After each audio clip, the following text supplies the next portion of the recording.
Hello friends, welcome to CSC knowledge. Guys, आज हमारा complex variable differentiation का lecture 5 है। तो आज हम लोग शुरू करने जा रहे हैं हमारा एनालिटिक फंक्शन, कि हमारा एनालिटिक फंक्शन क्या है और वो कब सेटिस्फाई करता है। तो जो हमारा एनालिटिक फंक्शन है वो देखिए क्या है, एक single valued complex function F Z is said to be analytic at a point z0 if fz is differentiable not only at z0 but at every neighborhood of z0। इसका कहने का मतलब ये है कि जो आपका जो एनालिटिक फंक्शन है वो एक सिंगल वैल्यूड कॉम्प्लेक्स फंक्शन होना चाहिए, और एनालिटिक उसको तब कहेंगे जब हमारा किसी z0 पॉइंट पे fz क्या हो, डिफरेंशिएबल हो। और सिर्फ उस z0 पे नहीं बल्कि जो z0 का नेबरहुड है उस पे भी क्या करना होना चाहिए, डिफरेंशिएबल होना चाहिए। तो उस केस में क्या होगा, एनालिटिक होगा। अब यहाँ पे है कि सिंगल वैल्यूड फंक्शन से हम क्या समझते हैं guys, single valued complex function क्या होता है। तो सिंगल वैल्यूड फंक्शन का मतलब होता है कि एक पॉइंट के लिए कोई भी फंक्शन है कि उसका एक पॉइंट के लिए सिर्फ एक ही आउटपुट, इट मीन्स कि एक ही वैल्यू हो। अगर हम किसी भी पॉइंट पर फंक्शन का वैल्यू निकालते हैं तो हम एक यूनिक आउटपुट मिलेगा, इट मीन्स एक यूनिक वैल्यू मिलेगा, तब वो क्या होता है, सिंगल वैल्यूड होता है। सपोज करिए कि आपको मैं एग्जांपल से समझाता हूं कि हमारा एफ जेड है, सपोज करिए एफ जेड है इक्वल्स टू जेड स्क्वायर, ठीक है। तो इस पे आप एफ ऑफ टू निकालिए, क्या होगा, एफ ऑफ टू क्या हो जाएगा, 2 का square that is equal to 4। यहाँ पे आपको क्या मिल रहा है, एक यूनिक वैल्यू मिल रहा है, एक ही। अब एफ जेड की जगह आप जितने बार 2 रखिएगा उसका वैल्यू आपको क्या मिलेगा, 4 ही मिलेगा। इस जेड के वैल्यू पे आप 2 कितने बार भी रख दीजिए क्या मिलेगा, 4 ही मिलेगा, मतलब वैल्यू चेंज नहीं होगा। इट मीन्स कि हमें जेड इक्वल्स टू 2 पे क्या मिल रहा है, ऑलवेज यूनिक वैल्यू मिल रहा है। और चलिए अब देखेंगे कि यूनिक कब नहीं होगा। तो यूनिक नहीं होने के लिए सपोज करिए कि हम एक और एग्जाम्पल लेते हैं। एफ जेड आप ले लीजिए रूट जेड, इसके इक्वल ले लीजिए, और जेड के वैल्यू आप रखिए क्या, 4। f4 निकालिए, तो f4 हमारा क्या होगा, देखिए f4, तो यहाँ क्या हो जाएगा, रूट अंडर 4 हो जाएगा। z की जगह पे क्या रखेंगे, 4 रखेंगे। तो हमें दिख रहा है कि गाइज यहाँ पे 4 को हम क्या लिख सकते हैं, 2 का स्क्वायर, बट ये भी तो लिख सकते हैं रूट अंडर -2 का स्क्वायर। क्या ये वैल्यू यूनिक रहा, ये यूनिक इनपुट के लिए यूनिक आउटपुट दे रहा है, बिल्कुल नहीं दे रहा है। इट मीन्स कि यहाँ पे जेड का कितना पॉसिबिलिटीज हो गया, 2 पॉसिबिलिटीज, एक 2 हो गया, एक -2 हो गया। इसीलिए क्या है, मल्टीपल वैल्यू फंक्शन है, ये सिंगल वैल्यू फंक्शन नहीं है। सिंगल वैल्यू कब होगा, जब हमें सिंगल इनपुट के लिए सिंगल आउटपुट मिले। जैसे कि यहाँ एफ जेड पे हम f2 रख रहे थे और 2 का स्क्वायर 4 हो रहा था, तो हम 2 जितने बार भी रखेंगे हमें आउटपुट क्या मिलेगा, 4 ही मिलेगा। और यहाँ पे रूट जेड में क्या हो रहा था, 2 पॉसिबिलिटीज आ रहा था, इसीलिए ये हो गया आपका सिंगल वैल्यूड फंक्शन, ये क्या हो गया, मल्टीपल वैल्यूड फंक्शन, ठीक है। तो अब यहाँ पे देखते हैं सेकेंड पॉइंट हमारा, एनालिटिक फंक्शन का और भी नाम होते हैं, जैसे कि holomorphic function, it is also known as holomorphic function, regular function and monogenic function. ये आपके ऑब्जेक्टिव में आ सकता है कि what is the another name of analytic functions, what we called analytic functions. तो कह सकते हैं होलोमॉर्फिक फंक्शन, रेगुलर फंक्शन और मोनोजेनिक फंक्शन। थर्ड पॉइंट है, the point at which the function is not differentiable is called the singular point of the function. उस point पे जिस पे फंक्शन डिफरेंशिएबल नहीं हो रहा है, जब आपको सिंगल वैल्यू फंक्शन नहीं मिल रहा है, नॉट डिफरेंशिएबल कहने का मतलब आपको सिंगल वैल्यू फंक्शन नहीं मिल रहा है, तो उसको, उस पॉइंट को क्या कहेंगे, singular point of the function, जिस पॉइंट पे सिंगल वैल्यू नहीं है। यहाँ पे सपोज करिए क्या हो जाता है, हमारा 4 हो जाता है, जेड इक्वल टू 4 पे यहाँ पे क्या है, सिंगल वैल्यू नहीं है, इट मीन्स वो डिफरेंशिएबल नहीं होगा उस पॉइंट पे, ठीक है। ये सब और कॉन्सेप्ट क्लियर होगा जब क्वेश्चन करेंगे, ठीक है। चौथा पॉइंट है, a function which is analytic everywhere is known as entire function. मतलब हर वैल्यू पे हमें सिंगल वैल्यू फंक्शन मिल रहा है, हर वैल्यू पे क्या है वो हमारा एनालिटिक है, तो वो क्या हो जाएगा, एंटायर फंक्शन। देखिए आपको यहाँ से 3 चीज मिला, एक इंटायर फंक्शन, एक is called a singular point of the function, और क्या मिला कि इसे होलोमॉर्फिक कहते हैं, रेगुलर कहते हैं और मोनोजेनिक फंक्शन नाम से भी जानते हैं। चलिए गाइस, तो अब हम देखते हैं क्या क्या कंडीशन है जिस पे वो एनालिटिक होता है।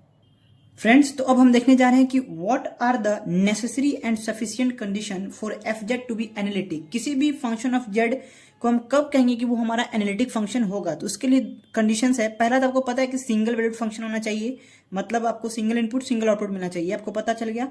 और है कि the necessary condition of function F Z U plus iota B, आपको पता है कि एफ ऑफ जेड क्या होता है, you plus iota B, to be analytic at all points in the region are क्या, ये इस इक्वेशन को सेटिस्फाई करना चाहिए। आपका इक्वेशन क्या लिखा हुआ है देखिए, del you upon del x equals to del B upon del Y होना चाहिए। आपका यू और बी यहाँ पे दिख रहा है आपको, ये क्या होता है, दोनों एक्स और वाई के टर्म में रहेगा। आपका भी क्या रहेगा, ये भी आपका एक्स और वाई के टर्म में रहेगा। मैंने आपको पिछले लेक्चर में बताया था कि यू प्लस आयोटा भी किस में रहेगा, एक्स और वाई के फॉर्म में रहेगा। और इसीलिए हम क्या करते हैं कि इंस्टीड ऑफ डी क्या यूज करते हैं, डेल यूज करते हैं। यहाँ पे हम डेल क्यों यूज कर रहे हैं, डी क्यों नहीं यूज करेगा गाइस, क्योंकि ये वैल्यू एक्स और वाई दोनों पे डिपेंड करता है, यू और वी का, दोनों वेरिएबल्स पे, ठीक है।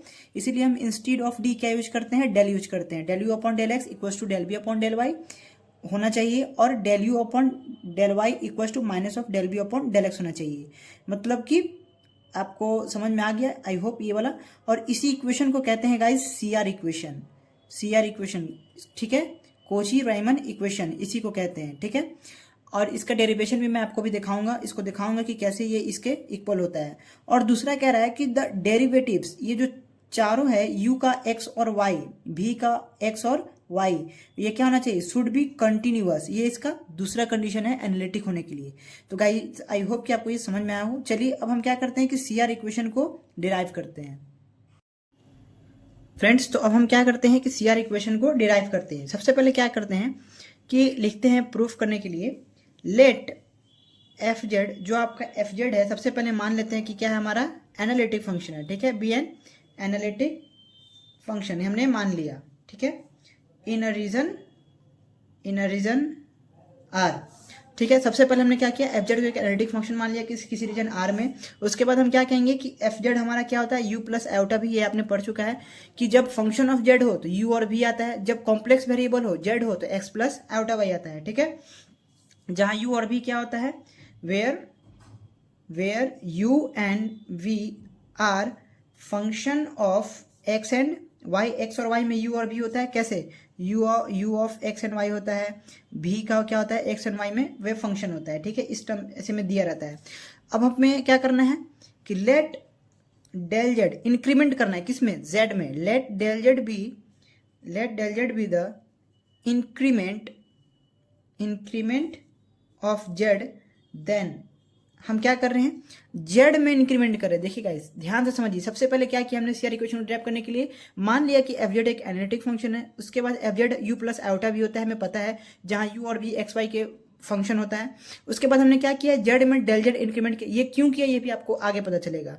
तो एफ जेड में क्या किया, डेल जेड इंक्रीमेंट कर दिया। तो कैसे करते हैं, जेड प्लस डेल जेड, पहले हम करते थे, याद करिए, जेड बराबर, ये हमने कर चुका है पहले कि एक्स प्लस आयोटा होता था, हमें डेल जेड निकालना होता था। तो क्या करते थे, जेड प्लस डेल जेड निकालना होता था। जेड में जब पहले भी हम डेल जेड इंक्रीमेंट कर रहे थे, इसमें क्या कर रहे हैं, फंक्शन में डेल जेड इंक्रीमेंट कर रहे हैं। और पहले हम क्या करते थे, कॉम्प्लेक्स वेरिएबल में जब डेल जेड इंक्रीमेंट करते थे तो कैसे लिखते थे, x plus delta x plus iota y plus delta y, ऐसे आप कर चुके हैं। तो यहाँ जेड में इंक्रीज करा, यहाँ एक्स और वाई की जगह यू और भी है, क्योंकि फंक्शन आ रहा है हमारा, इसलिए में यू और भी आ रहा है। तो इंक्रीमेंट किस में होगा, यू और भी में, डेल यू में डेल यू इंक्रीमेंट होगा, प्लस आयोटा भी में क्या इंक्रीमेंट होगा, डेल भी इंक्रीमेंट होगा। आई होप कि आपको f z plus del z कैसे आया क्लियर हुआ होगा। उसके बाद हमने पढ़ा था, याद करिए, limit del z tends to zero, बताइएगा आप क्या होगा, limit del z tends to zero, f z plus delta z minus f of z upon delta z. देखिए गाइस आई होप कि आपको ये समझ में आ रहा हो कि मैंने क्या लिखा है। ये क्या होता है, किसके इक्वल होता है, ये होता है F dash Z equal, F dash Z के इक्वल। ये आपको पिछले लेक्चर में डिटेल में मैंने क्वेश्चन बताया था, और 3 केस लेके, among real, among imaginary, among y equal to x, 3 point लिया था। और हमारा तीनों पे जब वैल्यू सेम आ रहा था तो डिफरेंशिएबल हो रहा था। तो उसी कॉन्सेप्ट का यूज करके हम यहाँ क्या करेंगे, अपना सी आर इक्वेशन को डिराइव करेंगे। तो अब देखिए ये हम लिए क्यों, डिफरेंशिएबल वाला केस क्यों ले रहे हैं, क्योंकि जब हम दो के लॉन्ग निकालेंगे, एलोंग रियल और एलोंग इमेजिनरी निकालेंगे, और उसके बाद दोनों के इक्वेशन को बराबर कर देंगे और कहेंगे कि जब हमारा केस ऑफ डिफरेंशिएबल होता है तो क्या होता है, हमारा बराबर होता है दोनों एलएचएस और आरएचएस। देखिए सॉल्व करते हैं। तो सबसे पहले क्या हो गया, f z plus del z आपका ये वैल्यू है, you plus del u plus iota v plus del v, और इसमें से क्या हो रहा है, एफ जेड घट जा रहा है। देखिए यू प्लस आयोटा भी घट जा रहा है। तो जब आप इसको घटाइएगा तो सिर्फ डेल बी और डेल यू वाला टर्म बचेगा। क्यों, क्योंकि एफ जेड माइनस में है यहाँ पे। देखिए डिटेल में करते हैं, ये क्या हो जाएगा, you plus delta U plus iota भी प्लस आयोटा डेल वी हो गया, इसको मल्टीप्लाई कर दिए, माइनस का साइन आ गया, या इट मीन्स जो प्लस है वो सब माइनस में, माइनस यू माइनस आयोटा भी, ठीक है, एफ जेड अपॉन क्या बचेगा डेल जेड, डेल जेड का वैल्यू क्या हो जाएगा बताइए, डेल जेड का हो जाएगा del x plus iota del y, z x plus iota y, तो del z del x plus iota del y, ठीक है। अब देखिए यहाँ पे क्या क्रॉस होगा, यू से यू खत्म, आई वी से आई वी खत्म, बचा क्या हमारा del u plus iota del v upon del u plus iota del v upon del x plus iota del y, जहाँ हमारा लिमिट किसको टेंड्स कर रहा है, limits del z tends to 0, इसको आप इक्वेशन 1 मान लीजिए, ठीक है। हमने क्या किया, f z plus del z में एफ जेड को हटाया, अपॉन डेल जेड किया, डेल जेड की जगह ये रख दिया, ठीक है, और हमारा एक ये इक्वेशन आया जिसको हम इक्वेशन 1 मान लिए, ठीक है। अब हमारा जो डेल जेड है वो किसको अप्रोच कर रहा है, 0 को, एलोंग एनी पाथ, ये जो जेड है चाहे एक्स वाई कोई भी, या फिर आप कोई भी पाथ लीजिए, वो किसको अप्रोच करेगा, 0 को ही अप्रोच करेगा, क्योंकि आपको समझ में आ रहा होगा कि जेड क्या होता है, एक्स प्लस आयोटा वाई होता है, तो यहाँ पे एक्स भी 0 वाई भी 0, तो अब कोई भी वैल्यू लीजिए, जेड किसको अप्रोच कर रहा है, 0 को अप्रोच कर रहा है, तो हम कहते हैं फिर वही केस डिफरेंशिएबिलिटी वाला लगा देते हैं, क्या एलोंग रियल एक्सिस, एकदम समझिएगा, बहुत ही इजी है गाइस, इसमें कोई कॉन्सेप्ट नहीं लग रहा है, हम ये पहले भी कर चुके हैं, बस आपको ये इक्वेशन लाना है, उसके बाद रियल और इमेजिनरी में कंपेयर कर देना है। जब रियल लेते हैं तो कौन 0 होता है बताइए, इमेजिनरी वाला, इट मीन इमेजिनरी पार्ट कौन होता है, वाई होता है, तो वाई 0 हो गया, तो जेड किसके इक्वल हो जाता है, एक्स के, एकदम सेम जैसे हमने पिछले लेक्चर में किया था वैसे ही करना है, इसमें कुछ है बचा ही नहीं अब। उसके बाद क्या हो जाएगा देखिए, डेल जेड का वैल्यू क्या हो जाएगा, डेल एक्स हो जाएगा, ठीक है। तो अब यूजिंग 1 कहेंगे, जो हमने 1 माना है इक्वेशन, इसे यूजिंग 1 क्या कहेंगे, एफ डैश जेड का वैल्यू निकालिए, एफ डैश जेड क्या हो जाएगा, लिमिट जब एलोंग रियल ले रहे हैं तो कौन टेंड्स करेगा, एक्स वाला, क्योंकि वाई तो 0 हो गया। ये समझिए कि डेल जेड डेल एक्स में डेल वाई में कैसे कन्वर्ट हो जाता है, जब आप रियल में लीजिएगा तो आपको एक्स वाला वैल्यू रहेगा, इसीलिए डेल एक्स टेंड्स टू 0, बचेगा क्या, del u plus iota del v upon del x, क्यों, क्योंकि वाई क्या हो गया 0, वाई 0 के इक्वल हो गया, क्योंकि हम एलोंग रियल एक्सिस ले रहे हैं, तो हमारा बचा क्या, limit del x tends to 0, del you upon del x plus iota del v upon del x, इसको क्या किया हम सेपरेट कर दिए, डेल यू को डेल एक्स दे दिए, आयोटा डेल वी को डेल एक्स दे दिए, ठीक है guys.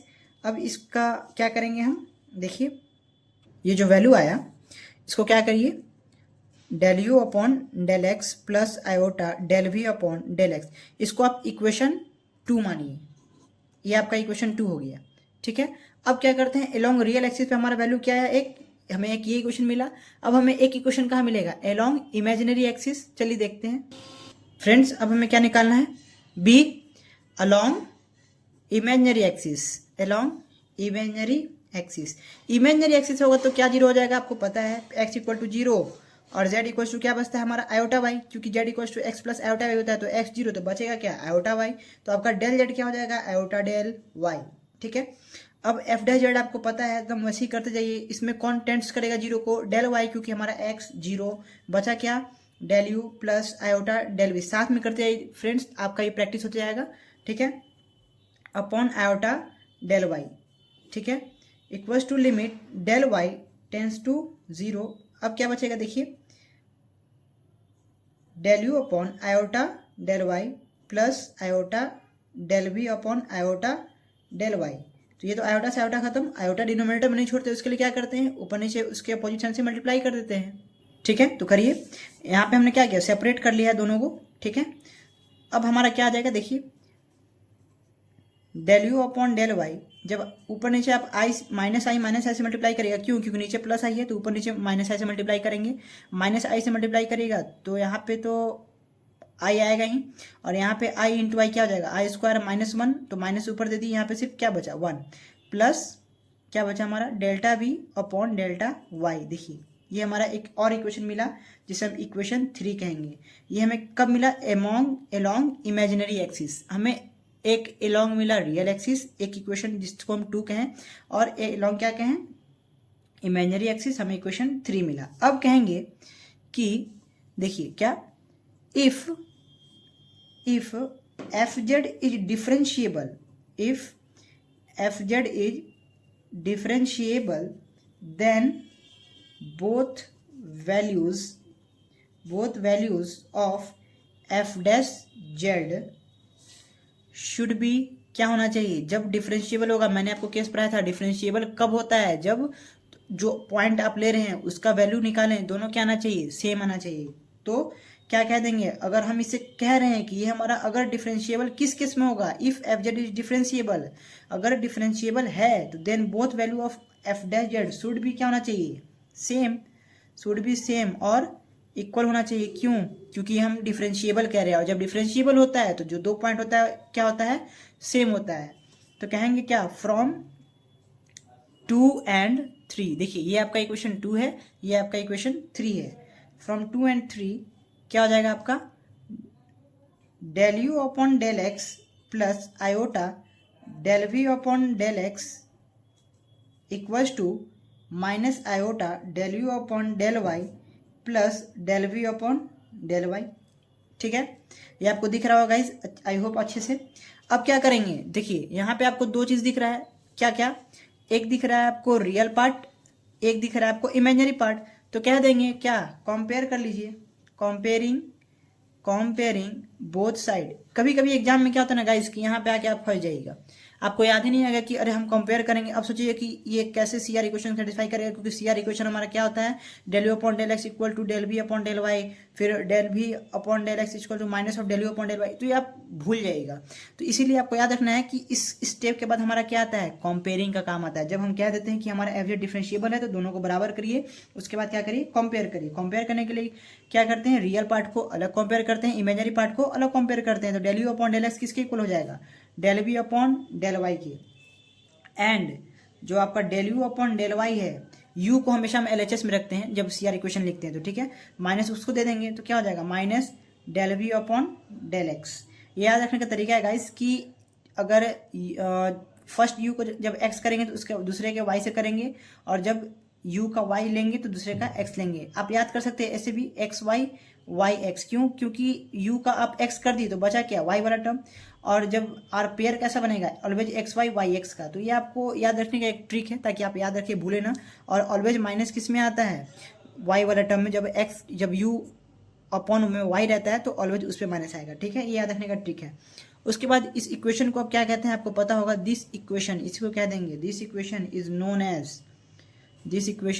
As CR equation which is Cauchy Riemann equation. यही आपका क्या हुआ, सीआर इक्वेशन डिराइव हो गया गाइस। देखिए, del you upon del x equal to del B upon del y and del you upon del y equal to minus of del B upon del x. देखिए guys, इसको एक बार analyse करते हैं फिर से। सबसे पहले सीआर इक्वेशन प्रूफ करने के लिए हमने क्या किया, बोल दिया कि एफ जेड हमारा एक एनालिटिक फंक्शन है किसी भी रीजन में। ठीक है, तो एफ जेड हमारा क्या होता है, यू प्लस आयोटा भी, आपको पता है function of Z U plus iota भी होता है, जहाँ यू एक्स वाई के टर्म में होता है, भी एक्स वाई के टर्म में होता है। तो हमने क्या किया, थोड़ा सा इंक्रीमेंट कर दिया डेल जेड में, ताकि हम डिफरेंशिएबिलिटी का लगा सके कॉन्सेप्ट, ताकि दोनों को बराबर करके सीआर इक्वेशन को दिखा सकें। तो del z be increment of z, then f z plus del z, z में क्या इंक्रीमेंट हो गया, डेल जेड, तो यू में भी डेल यू इंक्रीमेंट हो गया, भी में डेल भी इंक्रीमेंट हो गया। अब हम कॉन्सेप्ट लगाएंगे एफ डैश जेड का। क्यों, क्योंकि f z plus del z minus करेंगे f z upon del z, तो ये किसका फॉर्मूला होता है, एफ डैश जेड का। तो यहाँ पे आपने वैल्यू निकाल चुका है f z plus del z, और एफ जेड दिया हुआ है, तो उसको सब्ट्रैक्ट किए तो आपका डेल के टर्म में बचा। ऑलवेज डेल के टर्म में बचेगा जब भी एफ जेड घट रहा होगा, याद रखिएगा। तो उसके बाद क्या करेंगे, हम इसको इक्वेशन 1 मान लिए, कह दिए अलोंग रियल एक्सिस और अलोंग इमेजिनरी एक्सिस, दोनों एक्सिस पे हम क्या किए, वैल्यू निकाले। हमारा दो नया इक्वेशन बना, एक इक्वेशन 2 बना और हमारा एक इक्वेशन 3 बना। जब अलोंग रियल एक्सिस किए हम तो y 0 हो गया, और जब अलोंग इमेजिनरी एक्सिस करेंगे तो हमारा क्या हो जाएगा, x 0 हो जाएगा। इसी तरह हमने एफ डैश जेड का यूज करके दो इक्वेशन नंबर 2 निकाला, इक्वेशन नंबर 3 निकाला। अब गाइज क्या करते हैं, उसके बाद हम कहते हैं कि अगर एफ जेड डिफरेंशिएबल है तो दोनों वैल्यू सेम होना चाहिए, एफ डैश जेड और जो हम अलोंग रियल पे निकाले हैं और अलोंग इमेजिनरी पे निकाले हैं। तो उसके बाद हमने क्या किया, इक्वेशन 2 और इक्वेशन 3 जो हमने निकाला था उसको बराबर कर दिया। उसके बाद रियल पार्ट को और इमेजिनरी पार्ट को अलग अलग कंपेयर किया, तो हम देख रहे हैं कि हमारा क्या मिल रहा है, सीआर इक्वेशन मिल रहा है। इसीलिए ये पूरा डेरिवेशन हो गया किसका, कॉची-रायमन इक्वेशन का। तो गाइज आई होप कि ये आपको पूरा लेक्चर समझ में आया हो एनालिटिक फंक्शन का और सीआर इक्वेशन कैसे हमने डिराइव किया। जब इसका हम क्वेश्चन करेंगे एनालिटिक फंक्शन का तो आपका जो भी बचा हुआ कॉन्सेप्ट हो सकता है कुछ आपका बच गया हो, जो ना समझ में आया हो, कुछ रेस्ट पार्ट रह गया हो, तो क्वेश्चन जब करेंगे तो उस पर हमारा सारा कॉन्सेप्ट आ जाएगा और नेक्स्ट लेक्चर हमारा एनालिटिक फंक्शन पे क्वेश्चन होगा जो आपका सारा कॉन्सेप्ट 100% क्लियर कर देगा। ठीक है गाइज, तो आज के लिए इतना ही रहने देते हैं। इस चैनल को लाइक करिए, सब्सक्राइब करिए, अपने फ्रेंड्स के साथ शेयर करिए। Okay, thanks.